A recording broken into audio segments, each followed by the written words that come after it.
Some old school designers will say, no, you can't do that.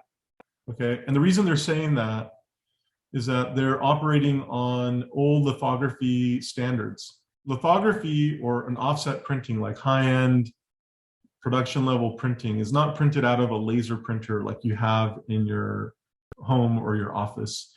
There are these giant machines that are the size of a semi-truck, and giant sheets of paper are printed, and this is applied through a plate, a metallic alloy that has little marks etched into it that make up the illusion of the letters and the images. And these lithography machines, in its standard production, runs off of CMYK. It's a 4-color process. And when you stack the 4 different colors together, that's where you get the illusion of a color photograph. The text normally would just be black, unless the text has color in it, like this header does. Then it would be using a CMYK formula for that particular line of text. In the past, depending on how the software was working with the technology that created the film that was then used to etch the plate, there might be a disconnect with faux font features, specifically italics, but there are numerous faux font features depending on the software. So bold is one of them, italic, force caps, small caps, as I just showed right now. There's another one called leading caps, where it puts a capital letter in each word and leaves the other letters in lowercase. So there's a bunch of faux type features. But in the past, and depending on the software, you might have issues. In a more contemporary practice, a software like InDesign generally works pretty well with this transition into lithography, or creating the plates. There's a lot of what's called direct-to-plate technology now, where it basically doesn't use film. It just etches the plate immediately from a digital file. And those types of technologies tend to not have as many problems or hiccups with this type of software. Now, the only way to really know this, whether or not you're going to have an issue, is to have a conversation with the production team on the print side. So whatever facility the file is going to go to, that's going to actually produce the document, you'd have to ask them, I have some faux font features, or I might have some faux font features in my document. Is that going to be okay to use and to produce the document? And the print team will tell you whether or not you can use those features. And it might be okay in InDesign, but it may not be okay in Word. So there might be like situations like that. This is a pretty high level question.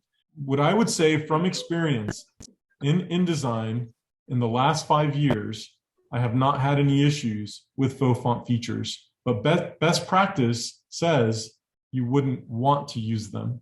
You'll notice that InDesign does not have a faux italic. Okay, they don't have a faux italic, but it does have a, let's see what it's calling this tool.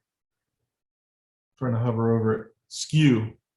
So it's calling it a false italic, but if you skew it, say at 10 to 15%, it starts to look like the faux feature that you were describing. I've used this before in the last 5 years, haven't had any issues. I've used force caps, haven't had any issues. But when I first started working as a designer and I used Quark, that was the software that we were using at that time, we were not allowed to do stuff like this. We were forced to use a font that had italics in it. We would only use the clean font faces, if that makes any sense. So it's kind of a loaded answer, right, that I'm giving you. So the technology that's used to communicate between the software and, say, creating a plate or even printing directly to a sheet of paper, like in a laser printer, that's called a PostScript software. So the PostScript technology has improved considerably over the years. And depending on the device, the PostScript that they have is going to be more or less sophisticated. More contemporary PostScript software use Adobe PostScript, and it tends to interface well with their applications. There are some problems that may occur.